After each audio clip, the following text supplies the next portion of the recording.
श्रीमद् भगवद गीता हिंदुओं के पवित्रतम ग्रंथों में से एक है। महाभारत के अनुसार कुरुक्षेत्र युद्ध में भगवान श्री कृष्ण ने गीता का संदेश अर्जुन को सुनाया था। यह महाभारत के भीष्म पर्व के अंतर्गत दिया गया एक उपनिषद है। भगवत गीता में एकेश्वरवाद, कर्म योग, ज्ञान योग, भक्ति योग की बहुत सुंदर ढंग से चर्चा हुई है। श्रीमद् भगवद गीता की पृष्ठभूमि महाभारत का युद्ध है।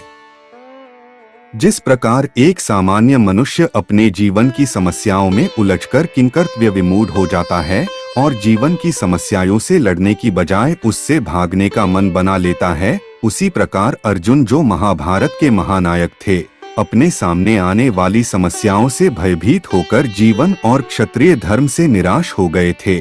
अर्जुन की तरह ही हम सभी कभी कभी अनिश्चय की स्थिति में या तो हताश हो जाते हैं और या फिर अपनी समस्याओं से विचलित होकर भाग खड़े होते हैं। भारतवर्ष के ऋषियों ने गहन विचार के पश्चात जिस ज्ञान को आत्मसात किया, उसे उन्होंने वेदों का नाम दिया। इन्हीं वेदों का अंतिम भाग उपनिषद कहलाता है।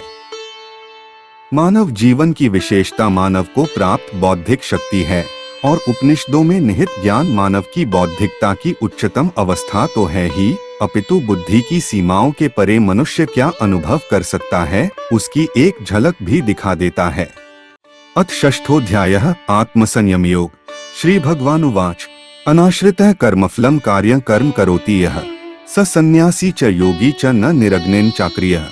श्री भगवान बोले, जो पुरुष कर्मफल का आश्रय न लेकर करने योग्य कर्म करता है, वह सन्यासी तथा योगी है, और केवल अग्नि का त्याग करने वाला सन्यासी नहीं है तथा केवल क्रियाओं का त्याग करने वाला योगी नहीं है।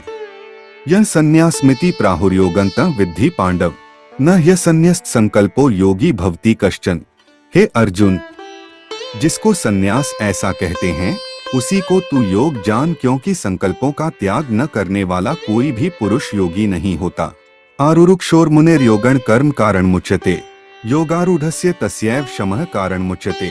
योग में आरूढ़ होने की इच्छा वाले मननशील पुरुष के लिए योग की प्राप्ति में निष्काम भाव से कर्म करना ही हेतु कहा जाता है, और योगारूढ़ हो जाने पर उस योगारूढ़ पुरुष का जो सर्वसंकल्पों का अभाव है, वही कल्याण में हेतु कहा जाता है। यदा हि नेन्द्रियार्थेषु न कर्मस्वनुषज्यते सर्वसंकल्प सन्यासी योगारूढ़स्तदोच्यते। जिस काल में न तो इंद्रियों के भोगों में और न कर्मों में ही आसक्त होता है, उस काल में सर्वसंकल्पों का त्यागी पुरुष योगारूढ़ कहा जाता है। उद्धरेदात्मनात्मान नात्मानमवसाद्येत आत्मैव ह्यात्मनो बंधुरात्मैव रिपुरात्मनः। अपने द्वारा अपना संसार समुद्र से उद्धार करे और अपने को अधोगति में न डाले, क्योंकि यह मनुष्य आप ही तो अपना मित्र है और आप ही अपना शत्रु है। बंधुरात्मात्मनस्तस्य येनात्मैवात्मना जितः अनात्मनस्तु शत्रुत्वे वर्तेतात्मैव शत्रुवत्। जिस जीवात्मा द्वारा मन और इंद्रियों सहित शरीर जीता हुआ है, उस जीवात्मा का तो वह आप ही मित्र है, और जिसके द्वारा मन तथा इंद्रियों सहित शरीर नहीं जीता गया है, उसके लिए वह आप ही शत्रु के सदृश शत्रुता में बरतता है। जितात्मनः प्रशांतस्य परमात्मा समाहितः शीतोष्ण सुख दुःखेषु तथा मानापमानयोः। सर्दी गर्मी और सुख दुख आदि में तथा मान और अपमान में जिसके अंतःकरण की वृत्तियां भली भांति शांत हैं, ऐसे स्वाधीन आत्मा वाले पुरुष के ज्ञान में सच्चिदानंद घन परमात्मा सम्यक प्रकार से स्थित है, अर्थात उसके ज्ञान में परमात्मा के सिवा अन्य कुछ है ही नहीं। ज्ञान विज्ञान तृप्तात्मा कूटस्थो विजितेन्द्रियः युक्त इत्युच्यते योगी समलोष्टाश्म कांचनः। जिसका अंतःकरण ज्ञान विज्ञान से तृप्त है, जिसकी स्थिति विकार रहित है, जिसकी इंद्रियां भली भांति जीती हुई हैं और जिसके लिए मिट्टी, पत्थर और सुवर्ण समान हैं, वह योगी युक्त अर्थात भगवत प्राप्त है, ऐसे कहा जाता है।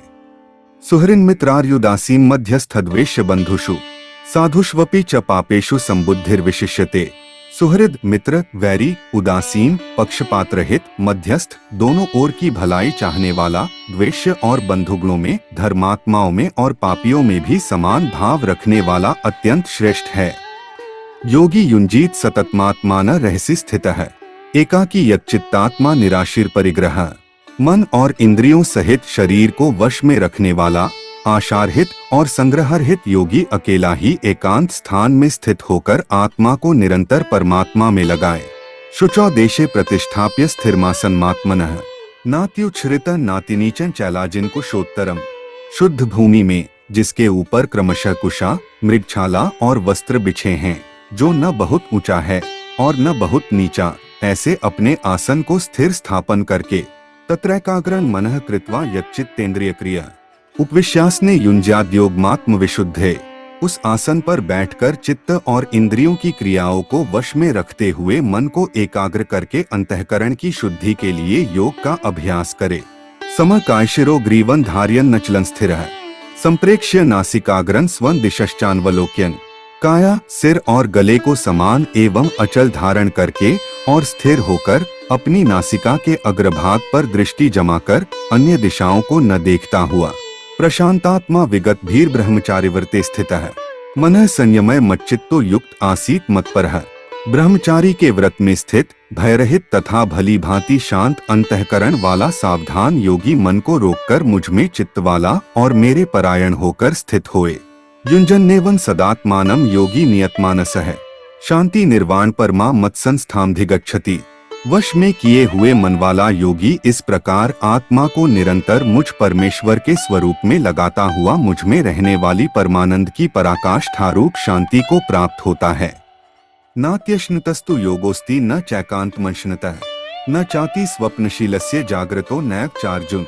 हे अर्जुन, यह योग न तो बहुत खाने वाले का, न बिल्कुल न खाने वाले का, न बहुत शयन करने के स्वभाव वाले का और न सदा जागने वाले का ही सिद्ध होता है।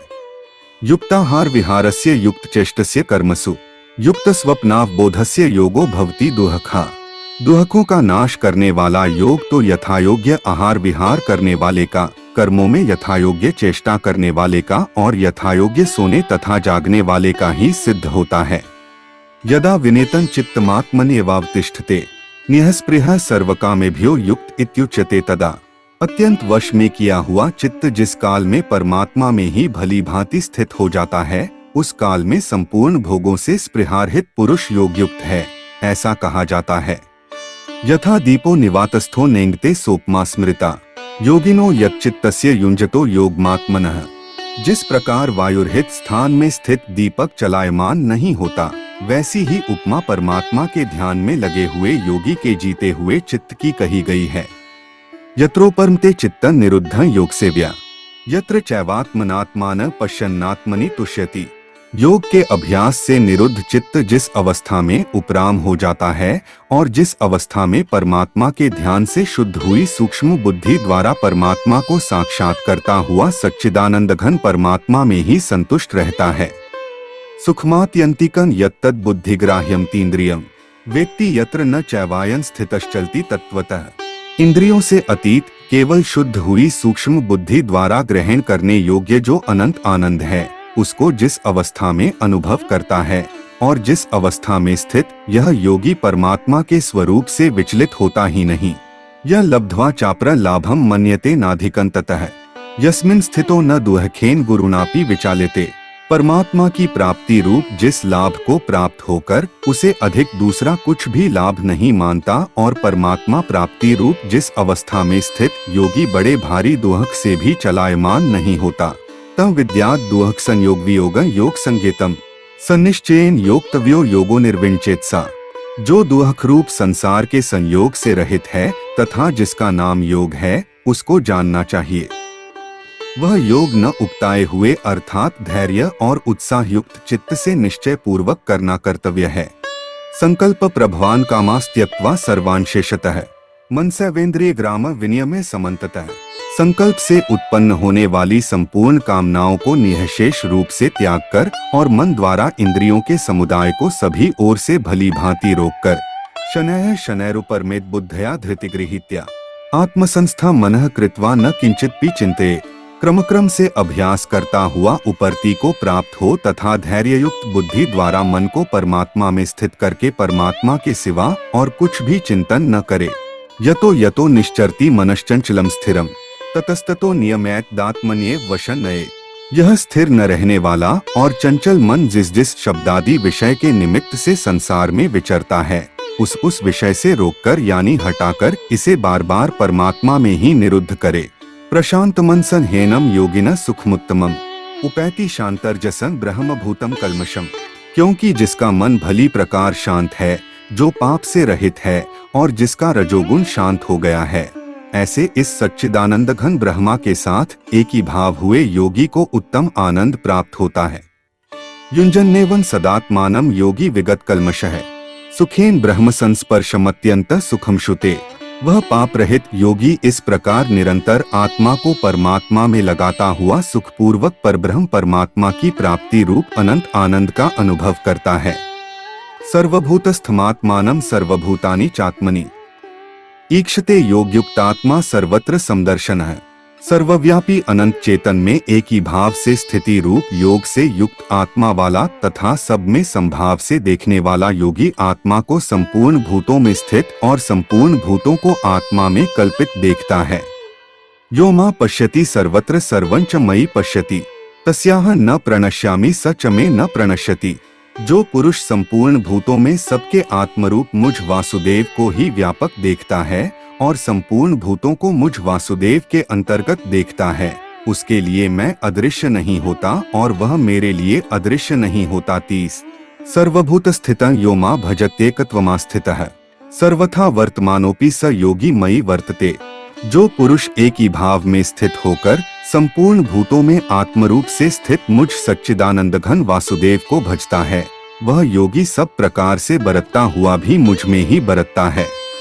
आत्मोपमेन सर्वत्र समपश्यति योर्जुन सुखं वा यदि वा दुःखं स योगी परमो मतः। हे अर्जुन, जो योगी अपनी भांति जैसे मनुष्य अपने मस्तक, हाथ, पैर और गुदादि के साथ ब्राह्मण, क्षत्रिय, शूद्र और म्लेच्छादिकों का सा बर्ताव करता हुआ भी उनमें आत्मभाव अर्थात अपनापन समान होने से सुख और दुख को समान ही देखता है, वैसे ही सब भूतों में देखना अपनी भांति सम देखना है। संपूर्ण भूतों में सम देखता है और सुख अथवा दुख को भी सब में सम देखता है, वह योगी परम श्रेष्ठ माना गया है।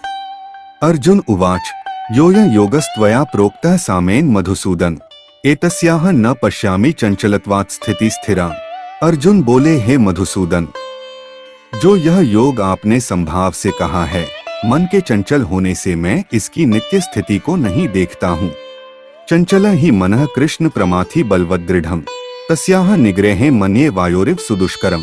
क्योंकि हे श्री कृष्ण, यह मन बड़ा चंचल प्रमथन स्वभाव वाला, बड़ा दृढ़ और बलवान है, इसलिए उसको वश में करना मैं वायु को रोकने की भांति अत्यंत दुष्कर मानता हूँ।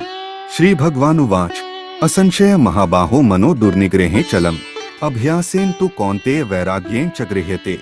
श्री भगवान बोले, हे महाबाहो, निःसंदेह मन चंचल और कठिनता से वश में होने वाला है, परंतु हे कुंती पुत्र अर्जुन, यह अभ्यास और वैराग्य से वश में होता है। असंयतात्मना योगो दुष्प्राप इति में मतिः वश्यात्मना तु यत्ता शक्यो वाप्तुमुपायतः। जिसका मन वश में किया हुआ नहीं है, ऐसे पुरुष द्वारा योग दुष्प्राप्य है और वश में किए हुए मन वाले प्रयत्नशील पुरुष द्वारा साधन से उसका प्राप्त होना सहज है, यह मेरा मत है। अर्जुन उवाच ऐत्यः श्रद्धयोपेतो योगाच्चलित मानसः अप्राप्य योग संसिद्धि का गति कृष्ण गच्छति। अर्जुन बोले, हे श्री कृष्ण, जो योग में श्रद्धा रखने वाला है किंतु संयमी नहीं है, इस कारण जिसका मन अंतकाल में योग से विचलित हो गया है, ऐसा साधक योग की सिद्धि को अर्थात भगवत साक्षात्कार को न प्राप्त होकर किस गति को प्राप्त होता है। कच्चिन्नोऽभ्यविभ्रष्टश्चिन्नाभ्रमिव नश्यति अप्रतिष्ठो महाबाहो विमूढ़ो ब्रह्मणः पथि। हे महाबाहो, क्या वह भगवत प्राप्ति के मार्ग में मोहित और आश्रय रहित पुरुष छिन्न भिन्न बादल की भांति दोनों ओर से भ्रष्ट होकर नष्ट तो नहीं हो जाता। एतन्मे संशय कृष्ण छेत्तुमर्हस्य शेषतः त्वदन्यः संशयस्यास्य छेत्ता न ह्युपपद्यते। हे श्री कृष्ण, मेरे इस संशय को संपूर्ण रूप से छेदन करने के लिए आप ही योग्य हैं, क्योंकि आपके सिवा दूसरा इस संशय का छेदन करने वाला मिलना संभव नहीं है। श्री भगवानुवाच पार्थ नैवेह नामुत्र विनाशस्तस्य विद्यते न ही कल्याणकरित कश्चित दुर्गति तात गच्छति। श्री भगवान बोले, हे पार्थ, उस पुरुष का न तो इस लोक में नाश होता है और न परलोक में ही, क्योंकि हे प्यारे, आत्मोद्धार के लिए अर्थात भगवत प्राप्ति के लिए कर्म करने वाला कोई भी मनुष्य दुर्गति को प्राप्त नहीं होता। प्राप्य पुण्यकृता लोकानुषित्वा शाश्वतीयः समाः। शुचिना श्रीमता गेहे योगभ्रष्टोभिजायते। योगभ्रष्ट पुरुष पुण्यवानों के लोकों को अर्थात स्वर्गादि उत्तम लोकों को प्राप्त होकर उनमें बहुत वर्षों तक निवास करके फिर शुद्ध आचरण वाले श्रीमान पुरुषों के घर में जन्म लेता है। अथवा योगिना में कुले भवती धीनता एतद्धि दुर्लभतरम लोके जन्म यदीदृशम। अथवा वैराग्यवान पुरुष उन लोकों में न जाकर ज्ञानवान योगियों के ही कुल में जन्म लेता है, परंतु इस प्रकार का जो यह जन्म है सो संसार में निःसंदेह अत्यंत दुर्लभ है। तत्र तं बुद्धि संयोगं लभते पौर्वदेहिकम यत्ते च ततो भूयः संसिद्धौ कुरुनंदन। वहाँ उस पहले शरीर में संग्रह किए हुए बुद्धि संयोग को अर्थात संबुद्धि रूप योग के संस्कारों को अनायास ही प्राप्त हो जाता है, और हे कुरुनंदन, उसके प्रभाव से वह फिर परमात्मा की प्राप्ति रूप सिद्धि के लिए पहले से भी बढ़कर प्रयत्न करता है। पूर्वाभ्यासेन तेनैव ह्रियते ह्यवशोऽपि सः जिज्ञासुरपि योगस्य शब्द ब्रह्माति वर्तते। वह श्रीमानों के घर में जन्म लेने वाला योग भ्रष्ट पराधीन हुआ भी उस पहले के अभ्यास से ही निःसंदेह भगवान की ओर आकर्षित किया जाता है, तथा संबुद्धि रूप योग का जिज्ञासु भी वेद में कहे हुए सकाम कर्मों के फल को उल्लंघन कर जाता है। प्रयत्नाद्यतमानस्तु योगी संशुद्ध किल्बिषः अनेक जन्म संसिद्धस्ततो यात् परांगतिम्। परंतु प्रयत्न पूर्वक अभ्यास करने वाला योगी तो पिछले अनेक जन्मों के संस्कार बल से इसी जन्म में संसिद्ध होकर संपूर्ण पापों से रहित हो फिर तत्काल ही परमति को प्राप्त हो जाता है। तपस्विभ्योधिको योगी ज्ञानिभ्योऽपि मतोधिकः कर्मिभ्यश्चाधिको योगी तस्माद्योगी भवार्जुन। योगी तपस्वियों से श्रेष्ठ है, शास्त्र ज्ञानियों से भी श्रेष्ठ माना गया है, और सकाम कर्म करने वालों से भी योगी श्रेष्ठ है। इससे हे अर्जुन, तू योगी हो। योगिनामपि सर्वेषां मदगतेनांतरात्मना श्रद्धावान भजते यो मां समे युक्ततमो मतः। संपूर्ण योगियों में भी जो श्रद्धावान योगी मुझ में लगे हुए अंतरात्मा से मुझको निरंतर भजता है, वह योगी मुझे परम श्रेष्ठ मान्य है। तत्सदिति श्रीमद्भगवद्गीतासूपनिषत्सु ब्रह्म विद्यायां योगशास्त्रे श्री कृष्णार्जुन संवादे आत्मसंयम योगो नाम षष्ठोऽध्यायः।